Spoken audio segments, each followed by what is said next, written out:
Welcome to Community and Code, a podcast about the human beings behind the code or the commits or the things that we interact with in our technical web-based lives. I'm here today with Zach Hendershot. I'm Chris Reynolds, your host of this podcast experiment. Zach has been around the WordPress space, around other spaces, for a while. Currently at CEO of Marooney, which is an AI-powered WordPress for now plugin that handles like sort of edit requests and that sort of thing. I'll let Zach introduce yourself and what you do and what Marooney is, and welcome to the show. Awesome, thanks for having me. I appreciate you chatting with me a little bit. Yeah, my background is pretty diverse. I've always been a technologist and hands in the code for 25 years at this point, starting with, very early web development, running BBSs from my house for many years before that. And, all the way up through all types of enterprise software I've had my hands on, both enterprise and startups. I've kind of gone back and forth between the startup space and sort of large Fortune 50 companies and get, scared as hell and then run away from that and come back to startups and then, and then kind of go back and forth a little bit. But the underpinning for me has always been, I love to just build cool technology, especially like cutting edge stuff, leveraging, new tools that are entering our tool belts and figuring out what you can do with them. Right. So that's really been my background. I've played a lot of roles. I've been deep in the code for many years, and I've written different products, but I've also been leading product strategy and, leading design teams and leading sort of, multi-platform product strategy efforts of various sorts and kind of weaving back and forth in places that allow me to just build cool stuff is kind of been the underpinning of my career. And Marooney is the most recent cool stuff, I guess, certainly from my perspective. So yeah, you got it right. The quick summary is that we're using AI to automate the requests that you get from your clients. If you're an agency or a freelancer building a WordPress site or, ultimately any website, we provide a plugin for WordPress right now that allows you to put a widget on the website for your customer to just basically go to their website, point at the things that they want to change, whether it's as simple as a spelling mistake or a broader, style change to the website. They just simply describe it in natural language, and we can implement a large percentage of those requests automatically for the web admin to just review, preview it, and apply it. The hope is, we're saving anywhere from 15 minutes clicking 9 to 10 times in WordPress for a simple spelling mistake to hours of time that may be spent going and shifting a design language or changing colors or swapping buttons out or doing broader updates across the website and making those hopefully a few seconds at a time rather than a few hours at a time. So the big pitch for us is saving huge amounts of time, hopefully. Yeah, so I've seen stuff sort of like this in various sort of stages of like where it sits kind of in the stack or in the process, back from like things like Figma, where you've got like layout design things and then it allows commenting and whatever, and somebody can go in and click on stuff or whatever, and to like actual integration in like a browser tool or something, and that they can actually point and click on a thing and it actually relates to the website. But this is actually not only that thing, but if I'm understanding correctly, it is that thing, but the AI part does the change for you so that you don't have to like review the comment, find the thing on the actual page or in the code or whatever, and then make the change and commit it and whatever. This is like, no, the AI does that stuff for you and then gives you a diff or a pull request or something. Yeah, you got it exactly. It's sort of like stripping away all those other sort of manual parts of the process. The layers of translation, I guess, is what we would call it, right? And just sort of stripping all those layers of transition away, and just directly making the change as requested by the customer using AI and the fact that we're deeply integrated into the CMS system. So because we're tightly connected to the data. The raw data, like the JSON files, like an Elementor website has on WordPress, uses a huge JSON file to configure a lot of the widgets and other sort of visual parts of the site. Like we're connected directly to the database that allows us to go and make those updates directly to change wording or style or whatever it is. And so, yeah, like it's really about just point and click and describe what you want, and we can just go and implement it automatically without all the other layers of it. Now, there's still, we think there's lots of great, applications for those other tools, obviously in different parts of the process. We're focused on the an interesting little stat in kind of managing all this, and anybody who's a freelancer or runs an agency will kind of intimately feel this, but often websites spend customers, right? Like website customers or owners of websites. The average lifespan of a website is about 3 years. And in that, before they replatform or change technology or rebrand or whatever it is. And often they spend more money in those 3 years updating and evolving and changing the website than they did originally building the website. And so we'll focus on those 3 years roughly. How do we make that really simple, really fast, really cheap to update and manage and evolve the website over time to meet the changing needs of the business? Not so much building it from scratch, going from 0 to 1. We're more focused on 1 to 100, right, over the life cycle of the website. Yeah, that makes a lot of sense, and that's an interesting stat that sort of fits with like my anecdotal knowledge from agency life, but like it's nice to sort of have that kind of validated with actual raw numbers. And I do see like, I mean, AI is obviously a really interesting component of sort of website maintenance. One of the things that I've been looking at myself recently was with the addition of with the new Drupal CMS distribution and the AI recipe and playing with that. And I did some testing with that. And I was really I don't know Drupal super well. I've always been super intimidated by like the menus and the admin experience. It's just a lot of buttons and menus and navigation to kind of go through. As compared to what I'm, used to, which is I've been in WordPress for 20-ish years. So like, but so using the AI recipe with Drupal allowed me to say like, hey, I want to build this type of site and I want this type of content, and talk to the AI agent, and the AI agent literally just says, okay, I'll build this content like an event, right? Mm-hmm. Like I want to put events on my website. Okay, we'll build an events content type. We'll build a view for it. Well, it'll have like a date or whatever, and then it'll just do the thing for you, which is for somebody like, and then I can probably go back and say, how did you do that? And I can learn in the process. But like that's a really interesting thing. And it feels like this is kind of a similar kind of take on how to do stuff or integrate AI into the actual CMS site administrative experience. Yeah, exactly. I mean, my hot take around AI, I don't know how hot it is at the moment, but the hot take around AI is like, I think the chat agents and sort of like the 0 to 1 tools are great. I think they solve lots of problems, but like using AI in deeply integrated workflows like CMS admin interfaces and streamline all the complexity that goes into sort of just updating and managing websites is where the sweet spot of AI, I think, will continue to shine. Not just in our tool, but lots of other tools that sort of automate workflows inside systems. I think is going to be a really powerful, evolving way that AI like really amps up our ability to do more work with less effort, right? Because and we measure this in the course of building Maruni, that even a simple update of a button, like changing the text or something simple about a button change on some random page, can take anywhere from 9 to 12 clicks inside of WordPress, which is pretty streamlined, certainly compared to my experience using Drupal and older Joomla and other platforms. Yep.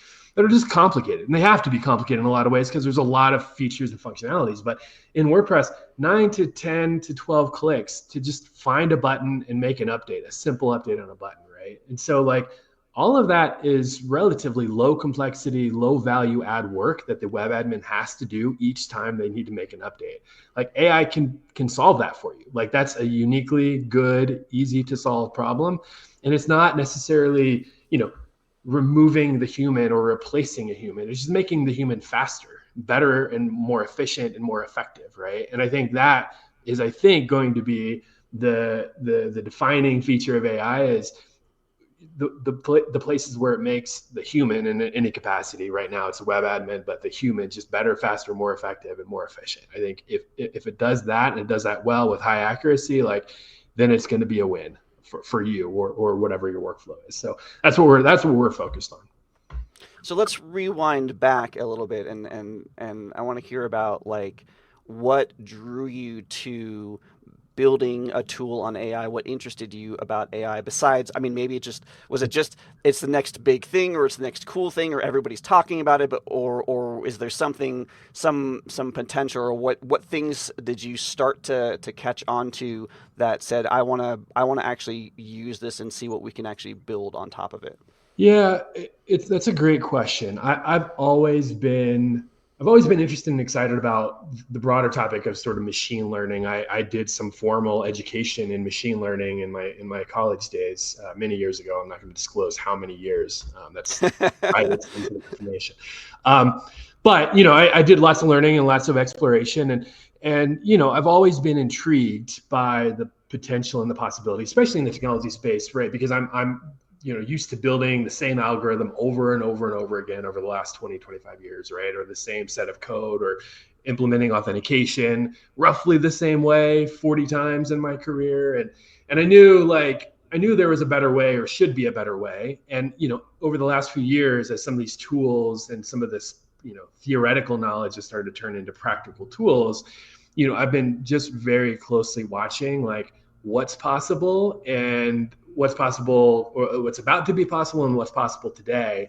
And, as we all know with ChatGPT and Claude and all these other ones, I think it's all started to click for me a little bit more like, oh, okay, this is far enough along that it can actually do real things in the real world for real people. And that's what got me most excited about, not just Marooney specifically and what we built there, but sort of, exploring and playing with things like Lovable and Cursor and whatever else, and start to like hit the boundaries of what's possible. So I've always been excited and interested in the possibility. I think now that it's been something that can actually do real things in the real world, I've just started to get just more hands-on and more excited, and sort of more pushing boundaries to figure out what's possible, and certainly what's not possible, right? Which is still a lot at the moment. I think. Yeah. I'm trying to be as realist as possible, just because of my history and experience around this, that like there's a lot of hype. I think we all know the hype is there. And yes, the gap of the hype and the reality is closing every day, but there's still a huge gap. I have a 10-year-old daughter, and I was teaching her how to use Lovable yesterday, actually. So this is very recent memory. She wanted to build an app to match her. If you watch the movie Clueless, and Cher has the outfit designer in her closet. Mm-hmm. And that's always been, as I've recently learned, a childhood dream of my daughter to have that thing. And so she tried to design it, and it went really, really well for a long time, but then like it wasn't uploading images appropriately, and all this other stuff, and it started to like really struggle with the nuance, right, and the details, mm-hmm. and the long-term sort of context memory that it needs to build to do the things over a long period of time the right way. Now it's a huge accelerant, right? Like the fact that we got as far as we did in a relatively short period of time is huge, but there are real limitations where real skill needs to come in and go and build it and do it. And that's kind of in a lot of ways feeding the strategy of Marooney, but some of the other things we're trying to build is like, how do you find this middle ground? How do you embrace the reality of what's possible and keep the human in the loop, and make sure the human is a critical part of the process, but make the human better, faster, and stronger, as I've said. And that's kind of in a lot of ways guided our approach in terms of how we're deploying AI and how we're trying to use AI. But I think every day that goes by, that gap is going to get shorter and shorter and smaller. So it's going to be an interesting ride over the next couple of years, I would say. Yeah. I have a AI sort of test that I have run a couple times against different models over like since I first started using ChatGPT, shortly after it was first launched, which also at the time happened to coincide with the first time I ever read anything by H.P. Lovecraft. Mm-hmm. So it's the Lovecraft test, I call it, which is write me a romance themed story in the style of H.P. Lovecraft, and specifically, or write me a story in the style of H.P. Lovecraft with romance elements. Mhm. And I specifically add the romance elements part because H.P. Lovecraft does not write romance, and it would be wild to consider him writing a romance novel, right? But also, H.P. Lovecraft in particular has a very particular writing style. There are particular elements that are very Lovecraftian. There's a whole ethos around Lovecraft's fiction. And just to get an idea of like what AI could come up with from sort of a creative, like not reproduced, like it can't, because it doesn't exist, it can't just copy paste or like base something off of something real. It needs to sort of create something on its own. And I've run this a bunch of times, and I use this and because a lot of what I first started using AI for was for my own sort of creative pursuits, because like I run Dungeons and Dragons games. It's really good at like coming up with city names for fantasy, or like NPC names, or like, you're in a village and give me 20 locations my players might run into, right? It's good at lists of things with parameters.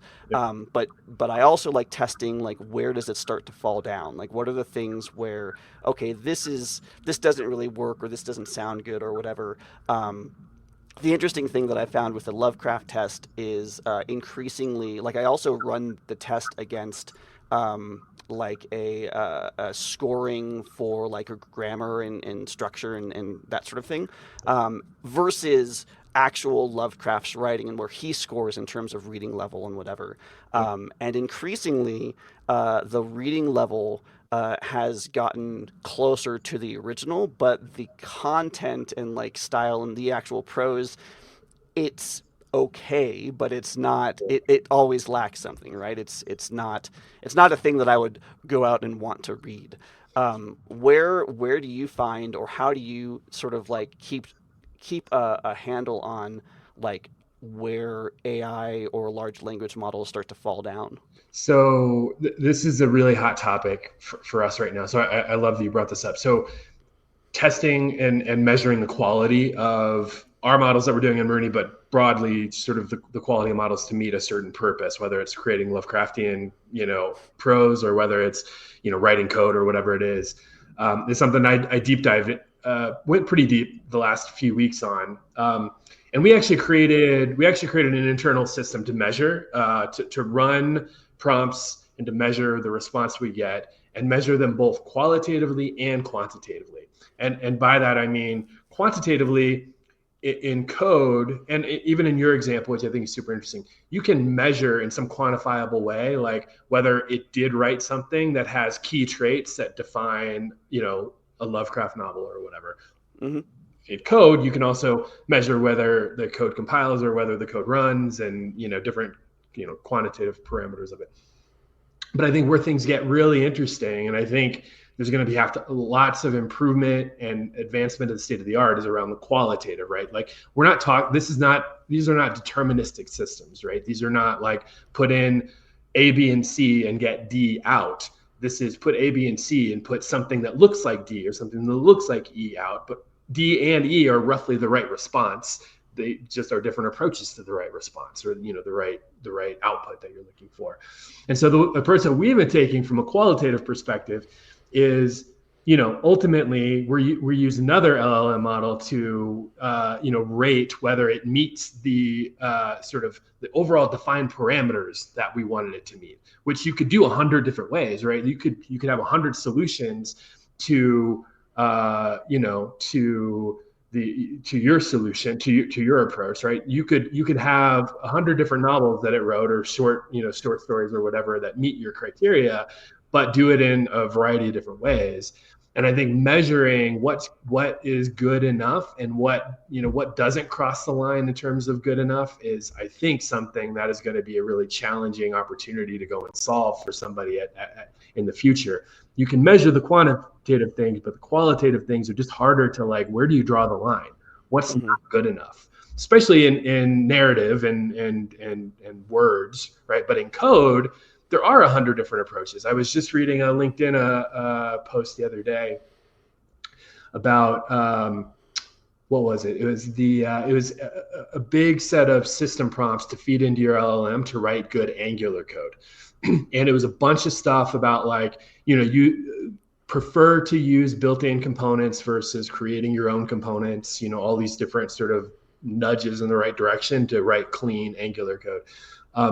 But like your definition, I mean, I don't know if you write Angular, but your definition of what good Angular code is different than mine, right? Right. So if the LLM spits out code that looks similar to what you would write versus what I would write, is that good enough? Or is that Right. not good enough, right? Like, I think those are the problems that we're struggling with just building an AI company. Or like, how do we measure what's good enough in terms of the solution to implement the edit request versus it meets the technical requirements, it did it successfully, but did it do it the right way? And I think we're trying to scratch at like how to put some guardrails, and we're using LLMs and other models to try and like, quantify the qualitative part of the response, but it's not perfect in any stretch of the imagination.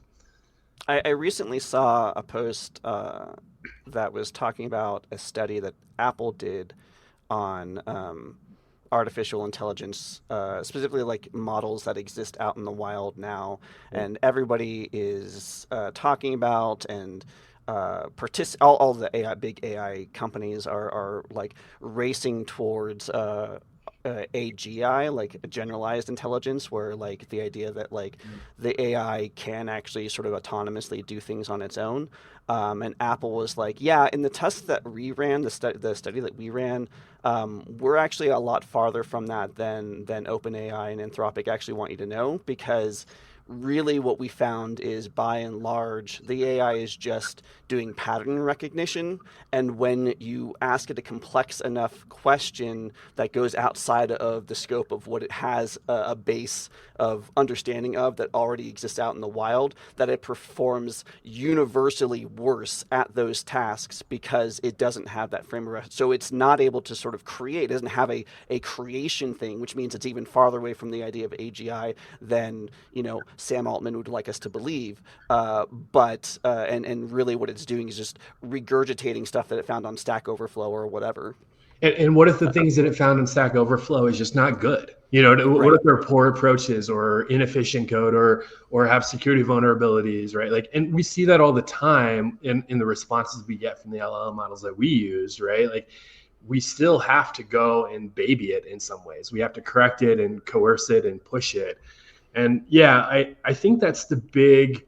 I think Apple is saying this the quiet part out loud, right? Like and it's the right thing. Like, this is not some magical set of technologies that just magically mimic the way that the human brain works and leverages key facts and just turns them into original thoughts, right? Like, we may slowly get there, but like the sooner you embrace the fact that it's just rearranging and matching patterns to requests and doing it in novel ways sometimes, I think you can leverage it better and more effectively. If you know that going in, you know what you're going to get, and your expectations are set appropriately, and you're going to get the things that you want out of it more effectively than if you just hope for magic to come out and it doesn't. Ultimately, you can convince yourself it's magic, but it's not magic, right? It's a regurgitated set of algorithms that, if you're asking for code, or like, previous words or organized in a certain way and direction that seem convincing, but it's not. It's about setting your expectations and getting what you want out of it. But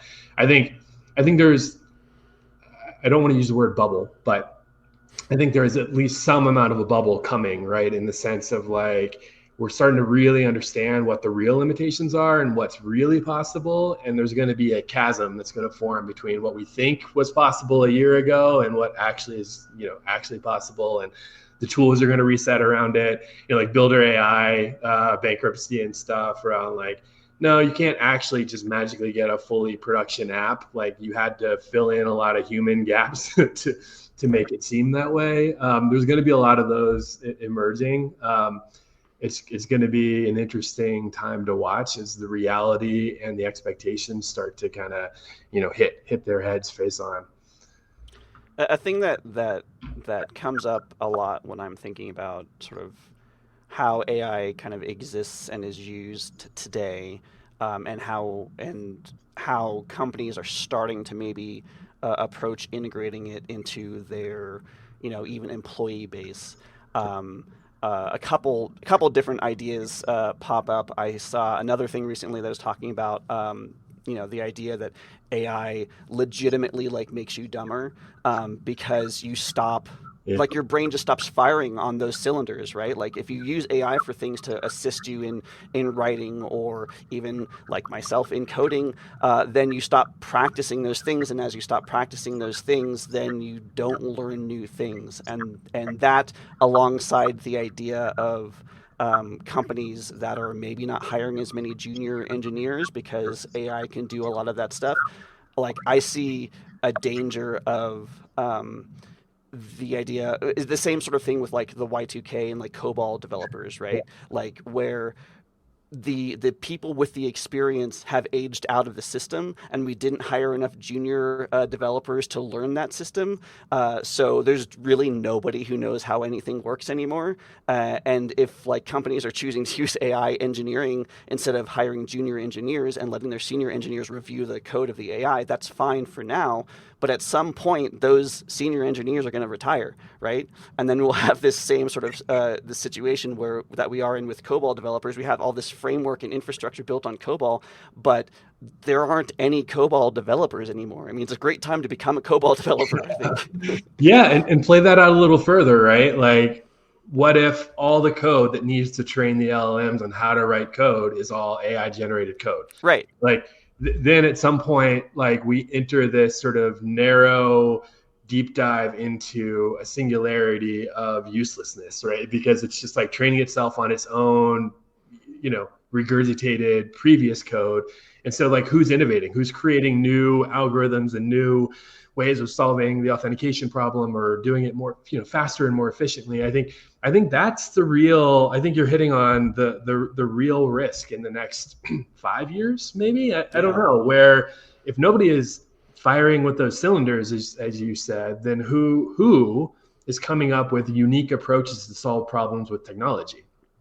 If it's not the human, and if Apple is right, and it's not really reasoning, right? It's just regurgitating. You combine those two facts together, and like, what's the culmination? Not a great place to be, I would say, right? So I think, how do we find the balance? How do we keep the human doing uniquely human things, which is the reasoning and the innovation and the thinking differently about an approach, and leveraging AI to fill in all the boring, low complexity, low value add gaps, right? A bunch of the boilerplate stuff that doesn't need to be reinvented, and marry the two together in a way that continues to advance the state of the art. I think that's the problem to go and solve. There's probably some money in it too. If anybody's out there listening wants a problem to solve. Yeah. Does that worry you at all, or like what do you think like the future of like our industry of web development, but like broader just technology in general? Like how do you see integrating with AI? But I guess I would like to hear your take on both an optimistic view of like doing it the right way, and perhaps like the doom alternative, like where I think we've already sort of talked about the doom is like nobody knows anything, and nothing is built and nothing is creative. So what's the alternative? What's the better way of using these things, and what do you see as like the path forward? I am an optimist, by the way. I think we've talked a lot about some of the doom and gloom and stuff, but I'm an optimist in terms of what this technology can do for us. And I think the way that I see it from an optimistic lens is that, the people who are going to leverage it and are leveraging it most effectively today are using it as an enhancer, not a replacement of the thinking, right? And so I think the end state that I get most excited about, and that I'm chasing in my own use of AI, and hopefully within Maruni as well, is that if I can free up the human to focus on things that are uniquely human, right? To the things that allow them to think and innovate and come up with new solutions to problems, and get out of the way of the hours and hours and hours that they spend doing the stuff that doesn't contribute to that, doesn't add value. I think AI is an incredible enabler to get the human to solve harder, bigger, more complex problems than they could 3 years ago. And so I think that's the optimistic point of view in my view, is that this technology can then free up a ton of human hours, right? Globally, like billions of hours, right? That is today spent doing stupid things, frankly, right? And go and do them, spending hopefully value added, human advancing, race enhancing thinking and thoughts and whatever. I think the thing we have to fight against is what we just talked about, which is making people lazy and replacing that thought and not using that thought productively, just using it to, watch TV or whatever it is. But not that that's not valuable in its own ways, in different ways, but I think that's the big risk of it. But I think the net gain of our ability to, as a race, be more focused on, uniquely valuable things is going to pay off dividends, is my optimistic view over time, as tools, continue to fill in gaps of the stuff that we don't want to do and shouldn't be doing. You mentioned your daughter, and it makes me think about how AI is or is not used in sort of an educational context. One of the things that I thought very early on in my personal use of AI was that I it felt like a it felt like I could use it in a way that would actually teach me how to write in languages I didn't necessarily know as well, right? Like I can say, like I know, like I write JavaScript, I know JavaScript. I might not know all the things. I can ask it about a JavaScript related problem, and it can give me an answer. Now that means that I see how it works and I can implement it and I can tweak it later or whatever. I could do that with Python. I could do that with a number of different languages that like I do or do not know, right? So I see that as an opportunity, as a thing, like before COVID, we had the Khan Academy, and like you could go in and do your own sort of individualized learning. But now, and I think actually even Khan Academy is integrating the AI stuff. But now, like I could ask ChatGPT about this thing.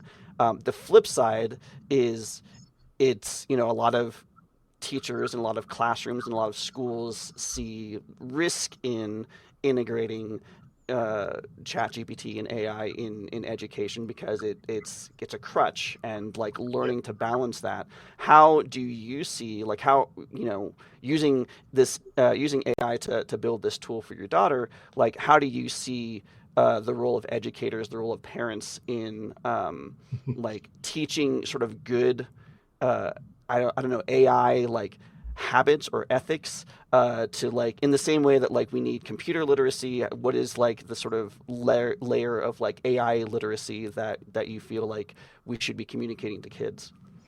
Yeah, I think a lot about that because of, my daughter's living in the age of AI, for lack of a better term, and Hmm. and it's a tough problem. I think that the way that I think about it is Pandora's out of the box, right? Like we're not gonna put these tools back away. I think there's an interesting number of people out there who are like, we should heavily regulate AI. We should roll it back. We should slow down. Like historically speaking, good luck, right? Like I think that's a completely unrealistic point of view. And so my point of view is embrace it, like leverage it as much as you can, deeply integrate it, get people to understand how to use it effectively. I think by extension, it's going to become a crutch. And I don't know if we should, frankly, I think we should embrace that in some ways.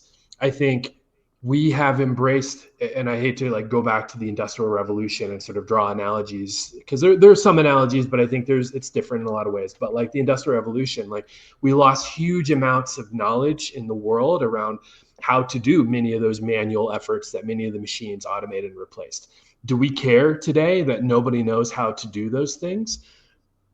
Some people probably do, but I don't, frankly. The fact that we have the machines and we invented the technology means that we don't have to think about that thing anymore. That used to be a critical skill that we needed to have 200 years ago, right? I think we should look at it roughly the same way. And that might be painful for a lot of folks who spent, their entire career trying to teach a specific skill to kids that kids frankly don't ever need to know anymore moving forward, right? And I know that's painful for a lot of people who want to appreciate that skill or teach it or spent their life learning it and cultivating the knowledge around that skill. But but I think we should embrace it. We should lean into it. Like those do become redundant. Those are no longer valuable. Teach kids to use ChatGPT to answer it in 3.5 seconds and move on to the next set of things we should be learning that AI allows us to do more effectively or whatever it is, right? So it could be sort of a defeatist in the sense of just like lean into it and own it. But I think in a lot of ways, that's probably the right thing to do because it doesn't make a lot of sense to spend huge amounts of time to teach kids things that are no longer something that they have to uniquely create on themselves or uniquely know themselves and can lean on ChatGPT or any number of AI tools to just do it for them. And I think it harkens back a little bit to the calculator argument, right? Like, but I think we're seeing calculators become a critical part of learning in a way that they weren't 20 years ago. Certainly when I was learning a lot of more advanced math, like calculators, even at that time were very frowned upon. But I know these days, like they're a critical part of your tool set, right? If you're not using a calculator for some of these more advanced calculations, you're spending 5 times longer than you need to get a quick answer and move on to the next part of the, solving a problem in the world. And I think it's going to be another version of that, probably hyper scaled version of that in some ways, but that's my point of view. Lean into it, own it, embrace the things that is making redundant and use it to do things better, faster, and stronger. And play a little bit of a wait and see in terms of what that opens up. Yeah, I mean, first of all, I think that teachers need to be paid a lot more. But Yeah. but I also like part of that is I think what I believe that teachers should and people broadly really should be educated on what the current state of AI, and maybe it doesn't change. Maybe we never get to AGI, right? But like, Yeah. what at least what the expectations are for what AI can do versus what it cannot do, so that they can more critically, like lean into it. I think that it should be something that is part of uh, schools or learning, um, but I also think that it should be done in such a way that is understanding of the limitations. Like, Yeah. I think that the people that are teaching these things need to understand that like it is this thing and it's not this thing, and like here are the boundaries, and when you know the boundaries, then you can better communicate that to your students or the kids or whatever. Yeah, Um, and I'm still an advocate also. I completely agree with that. I'm also an advocate of you understanding how some of the pieces and parts, like how the sausage is made in some ways, like yeah. understand how it works and why it works and what it's trained on and all those things, because that gives you important context in terms of what you get out of these tools, right? So I'm still an advocate that you understand like why and how, but not necessarily all the details of how you go from A to B that an LLM can just automate for you immediately, right? Like I think that's some of the nuance that I think teachers are going to have to figure out over time, all of us to figure out over time.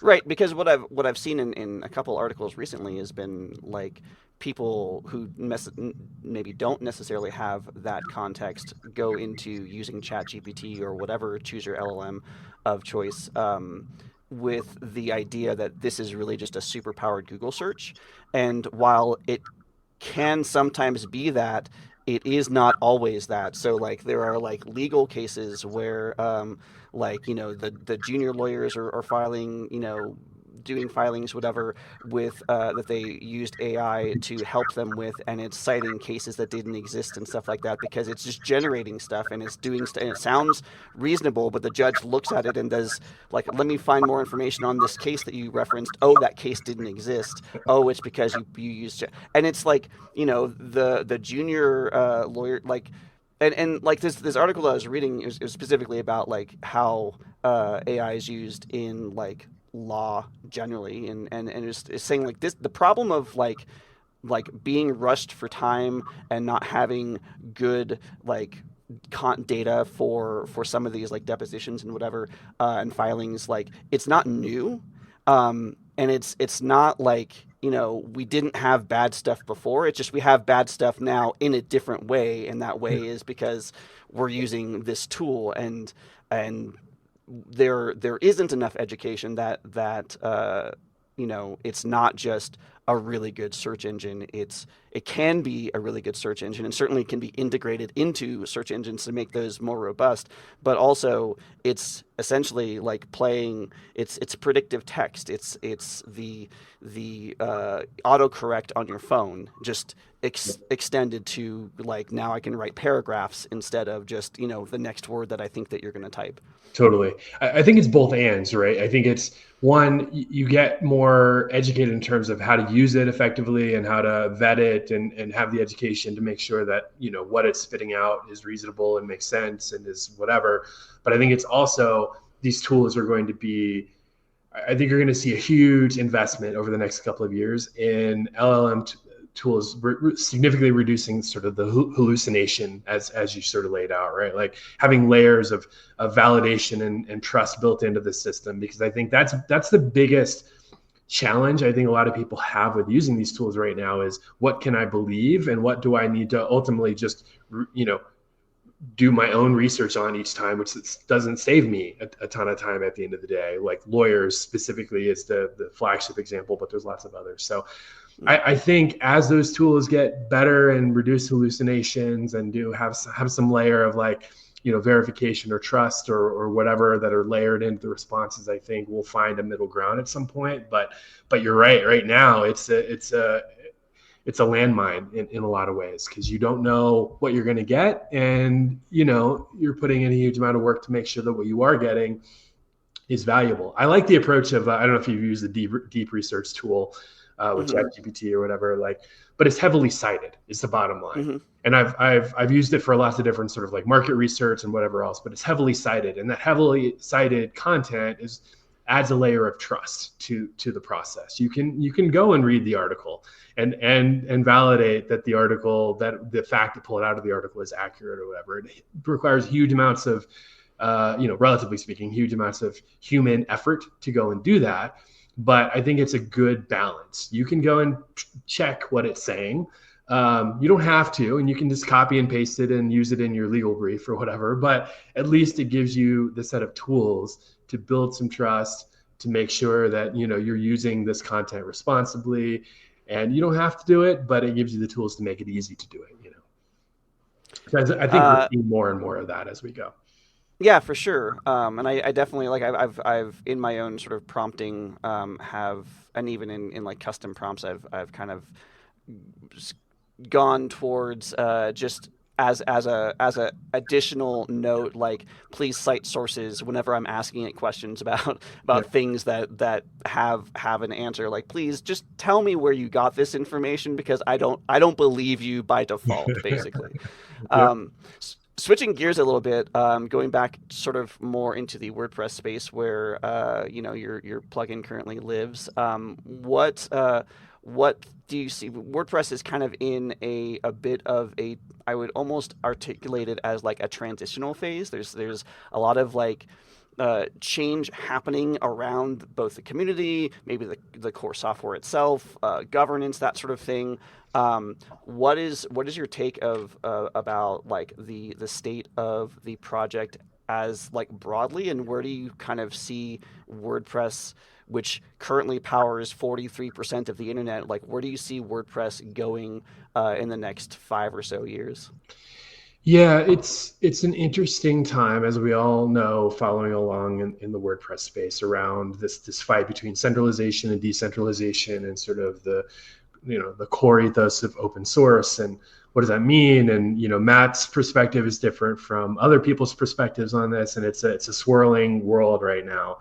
I think this push towards decentralization with FAIR and everything else is healthy. Is the bottom line for me. I think it's a healthy thing to have options. I think it's a healthy thing to create new paths to for plugins to install different like plugin repositories and different ways of sort of like creating the right environment for the right sets of tools, and creating more of a distributed community in a lot of ways. I think that's all healthy stuff. But I think the challenge that has to be considered, and I think is on the path towards answering where WordPress is in 5 years, I think is how do you leverage the decentralization to not create sort of vendor lock-in, but create the right amount of flexibility for people to do what they want on the platform, leverage the things that are great about open source, but drive adoption, drive confidence in large corporations and other folks who need to use a platform, have dependability in terms of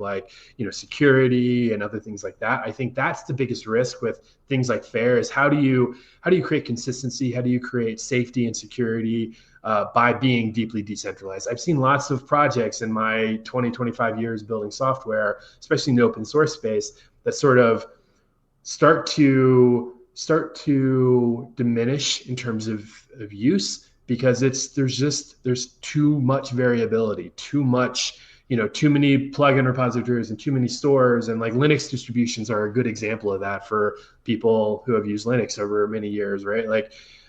There's been some centralization over time, but there are dozens of different Linux distributions that have different pros and cons, and that's good for the niche, for the people who need a specific type of server running on a specific type of CPU architecture, who have very unique needs of high I/O or whatever it is, right? But in terms of a one size fits all, that's what large organizations who are going to drive real adoption want and need. They don't want to pick out of one of 700 different distributions. They want to know how to use Linux and how to deploy it. Yep. Right? So Linux, there's a reason why Linux isn't the de facto OS that everybody uses. Yeah. And there's a reason why Mac OS became sort of the thing that people used even over Windows, is because it's easy and it just works. And it just works. And I think that you summarize, I think, the biggest concern I have with FAIR and sort of this decentralization push is then we're dangerously at a cusp of it just not working, because this fork of WordPress, or this fork of the plugin and this repository over here is broken here but not over here, and there's no unified path for how you just get a website built and deployed for a customer. Now, you may build your own way in which to do that, but that may not work for the next person who comes in and takes it over, or whatever it is. And so I think that's the biggest risk that I fear in that 5-year timeline. But if it's well organized, and the Linux Foundation being a part of that is, I think, good in some ways, because it provides some amount of sort of oversight that allows the minimization of some of those risks. But I think I think that's the biggest thing that everybody should be worried about a little bit, is fragmentation in the WordPress space is now upon us, and there are pros to that, but I think there are some real risks to adoption and growth of the WordPress ecosystem that we all should be somewhat concerned about. Well, thanks, Zach, for coming on. Before we go, do you have links or places where people can find you online, things to share for folks that are looking for you? Yeah, it's quite easy. You can find me at Maruni.io, miruni.io. You can find me on LinkedIn as well. I talk a lot about AI and agencies and how to leverage AI and some of the new ways that AI is changing and evolving and simplifying how you run your business, both as an agency and freelancer. So always happy to engage and talk about AI with anybody who wants to reach out. So you can find me on LinkedIn as well. Awesome. Well, thanks again for coming on, and thanks everyone for listening to the show, and we'll see you next time. Awesome. Thank you.